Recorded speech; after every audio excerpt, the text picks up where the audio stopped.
Bonjour à tous, j'ai le plaisir de vous retrouver aujourd'hui pour une nouvelle vidéo de revue de palette. Il va s'agir cette semaine, enfin aujourd'hui, de la palette Anastasia la Sultry. Alors cette palette est sortie effectivement en fin d'année 2018, mais je l'ai achetée qu'il y a un seul mois, peut-être un mois et demi, voilà, via fil unique puisqu'il y avait actuellement 25%, donc c'est pour ça que je l'ai achetée. Elle était également en promo chez Sephora, mais elle était plus en stock sur le site, donc du coup... bah tant pis pour eux. Donc voilà, j'ai pris chez fil unique en sachant qu'elle est vendue au même tarif sur les deux sites, donc à 49 €. Voilà, je sais que la palette Riviera est sortie il n'y a pas très longtemps, mais je ne l'ai pas encore testée, donc vous aurez une vidéo revue bien après. Voilà, donc je vais vous parler de cette palette là que je teste assidûment depuis plusieurs semaines maintenant pour pouvoir vous en faire une revue. Donc on va tout de suite commencer par le packaging. Donc le packaging, comme vous pouvez le voir, est tout en paillettes, ce qui est très joli, mais ce qui fait quelques chutes quand même, donc j'en ai un petit peu sur les doigts, mais bon, ça tient quand même relativement bien, sinon voilà, c'est assez joli, c'est un peu festif. Cette palette là, il me semble, a été plus sortie au niveau des fêtes, je crois. Fin d'année 2018 en tout cas. À l'intérieur donc ça change aussi également des anciens packaging qui étaient en velours. Là vous avez un packaging qui est tout en paillettes également, donc pareil, ça fait un petit peu de chute sur les mains, mais ça reste vraiment à la marge quoi, c'est pas non plus très gênant, donc elle est très très jolie. Voilà, au niveau du packaging. Comme d'habitude, on est toujours sur le même genre de présentation. Donc vous avez le petit miroir et les fards à paupières. Voilà, toujours la même chose. Un petit pinceau également qui est fourni avec. Donc un pinceau double embout que je n'ai pas utilisé. Je vous montre brièvement les embouts si vous voulez voir. Voilà, donc on a un embout comme ceci. Et l'autre embout qui est plutôt un embout estompeur. Voilà. Le pinceau a l'air pas si mal en fait. Il faudrait peut-être que je le nettoie et que je le teste un jour. Mais bon. Je suis pas très fan en fait des pinceaux dans les palettes en général. Je préfère utiliser mes pinceaux que j'utilise tout le temps. Voilà. Donc au niveau de la composition de la palette, donc on est quand même sur une palette qui est autour des fards, des couleurs nude. Donc voilà, on a vraiment beaucoup de couleurs nude. On a pas mal de fards métallisés, donc vous en avez 1, 2, 3, 4, 5, 6, 7. Voilà, 7 fards irisés métallisés qui sont très très jolis hein, pour le coup. Et vous avez également des fards complètement mat. 1, 2, 3, 4, 5, 6, 7 mat également. Voilà, donc bonne balance entre fards irisés et fards mat. Il n'y a pas de fard trop entre deux. Il n'y a pas de fard de topping, il n'y a pas de fard texturé. On est vraiment voilà, sur du métallisé irisé et sur du fard mat, point barre. Comme ça, on ne risque pas de se tromper. Au niveau des couleurs, comme vous pouvez le voir, c'est extrêmement neutre, à part la couleur orangée qui est ici, qui s'appelle Bloom, qui effectivement, elle sort un petit peu du lot. Voilà, c'est un petit peu la caution couleur de cette palette. Pour info, j'ai réalisé un maquillage avec cette couleur-là. Si vous voulez le voir sur le blog, je vous invite à cliquer. L'adresse sera dans la barre d'infos.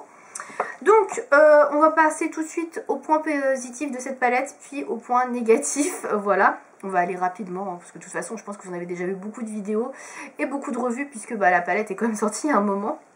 Donc pour moi, on va commencer au point positif. Donc les points positifs, alors il y a un truc que j'apprécie quand même bien dans le packaging, c'est le fait que ce soit pas en velours, donc c'est quand même moins salissant. Les packaging en velours là, c'était très joli, mais à chaque fois vous salissiez le revêtement, et pour le nettoyer c'est hyper compliqué. Là on est que sur de la paillette très compacte, c'est beaucoup moins salissant, en plus la couleur est foncée. Ça c'est plutôt un point positif d'avoir changé ce packaging, pour le coup je trouve ça bien.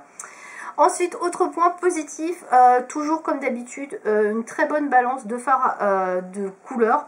C'est-à-dire que vous avez une touche lumière ici, beige mat, donc ça c'est très très bien. Elle n'est pas trop claire, elle est bien mat, donc ça c'est vraiment bien. Voilà, elle est ici. Et vous avez également un fard noir, je ne vais pas vous le swatcher parce que c'est un fard noir mat, tout ce qui est de plus classique qui est ici. Donc ça c'est parfait pour pouvoir faire des coins externes, des ras de cils, des liners. Voilà, il y a vraiment tout ce qu'il faut. Vous avez de très bons fards de transition également. Moi j'en ai trouvé 3. Alors après ça dépend des couleurs que vous allez utiliser pour votre maquillage. Il y a le fard Birch qui est ici, qui est un fard sable, qui est très joli. Le fard Twig qui est ici, qui est un marron froid, un peu plus taupe.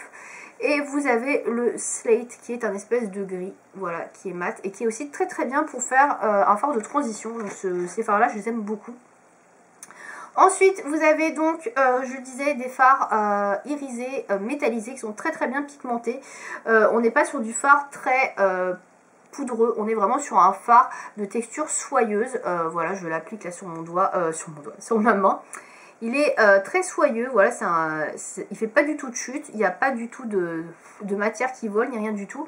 C'est un fard qui est facilement prélevable, que ce soit au pinceau ou au doigt. Et on n'est pas dans l'obligation, comme dans beaucoup de palettes, les fards qui se faisaient dernièrement, c'est-à-dire de le prélever au doigt pour avoir toute l'intensité du fard. Là, franchement, on peut prélever très facilement les fards métallisés avec le pinceau et l'appliquer sur la paupière. On n'a pas trop de déperdition de matière, je trouve. Donc ça, c'est vraiment super parce que vous n'êtes pas obligé d'aller fourrer votre doigt dedans. Et c'est vraiment pas mal. Et ça permet d'avoir aussi plus de précision qu'avec votre doigt quand vous l'appliquez. Voilà. Donc ça, c'est plutôt pas mal. Les fards irisés sont magnifiques. Moi, je les trouve tous très très beaux. Franchement, les choix qui ont été faits des couleurs sont vraiment très jolis. Voilà, je les ai tous utilisés, ils tiennent très bien, ils font pas de chute, donc ça c'est vraiment le bonheur. Ensuite, au niveau des fards mat, alors on a quelques chutes sur le fard qui est de couleur noire, alors là il faut faire très attention et le tapoter. Sinon pour les autres teintes, j'ai vu absolument aucune chute, donc le noir je sais pas si c'est la texture, si c'est le pigment comme il est très intense au niveau de la couleur qui du coup ça fait un petit peu de chute. Mais ouais, sinon les autres sont très bien. Voilà, très intense, franchement ça se fond très bien, ça s'estompe très bien. Voilà, je trouve que les couleurs sont vraiment bien choisies. J'aime beaucoup le fard Bloom, donc le petit fard orangé qui apporte toute l'originalité à la palette, que je vais vous swatcher, qui est très joli. Voilà, c'est un très joli fard. Voilà, donc il est un petit peu, voilà, c'est un orangé pêche qui est quand même assez foncé.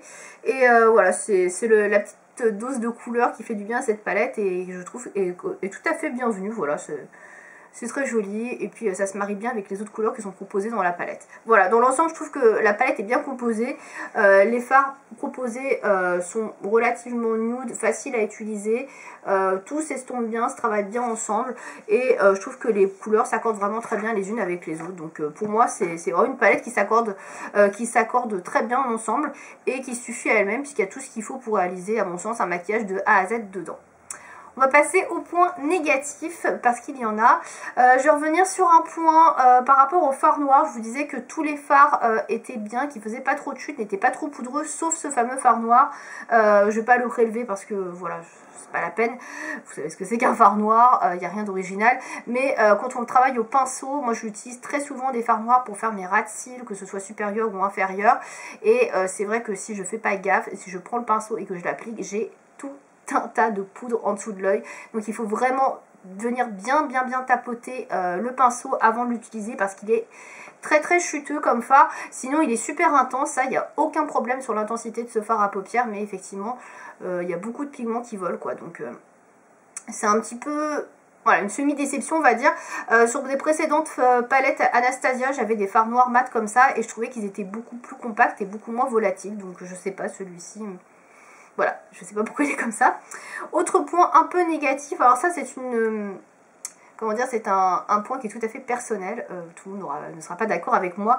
Mais j'adore cette palette, elle est très jolie. Elle est facile à utiliser, mais j'ai l'impression d'avoir fait le tour de la palette très rapidement. C'est-à-dire que j'ai toujours l'impression de tourner et de faire toujours les mêmes maquillages avec elle. Parce que les couleurs au final sont assez semblables. Par exemple, j'ai ce magnifique fard métallisé qui s'appelle Cinder et ici j'ai le fard qui s'appelle Tick. Pour moi, c'est quasiment les mêmes couleurs. Alors, il y en a qui est un peu plus cuivré que l'autre, un peu plus doré, mais je trouve que c'est quasiment similaire. Pareil, au niveau de cette couleur-là, Amber, qui est assez proche également des autres fards. C'est un peu dommage, voilà. Pareil au niveau des marrons, alors il y a des très jolis fards de transition, j'avais dit tout à l'heure. Le marron foncé est très bien, mais je sais pas, quand on mélange avec les autres, j'ai l'impression quand même plus ou moins toujours de faire des maquillages dans les mêmes teintes. Voilà, si j'avais un reproche à faire à cette palette, c'est vraiment ce manque de contraste entre les différentes couleurs.